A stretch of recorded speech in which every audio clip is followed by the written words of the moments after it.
Ne amaç? Bayqamaymiz ғой бізді. Өз киінген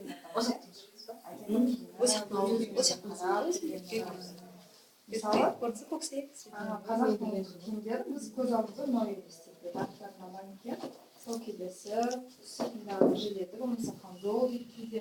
Одан кейін етектерінде желбезектен қосылған ершелермен целый бізге көз ал мынау мен сендерге көрсеткім деп отырған киім бұл қазіргі заманға сай тігілген киімнің түрі. Яғни біз мысалы мына жерде алатын болсақ, қарап жүріңдер егер не болса, біз мынаның көйлегінің етегін алдық, иә? То есть мына көйлекті основадан алдық, трапециевидный деп аталынады. Сол көйлекті основасын алдық. Төбесінен біз мына көйлектің ішіндегі несі бар ғой, соның мына төбесіндегі қимасын алдық. Яғни ол корсет деп аталынады. То есть юбка мен корсетті бірге киіледі. Сонда біз мына киімді тігу үшін, істеу үшін біз бірінші мына көйлектен алдық.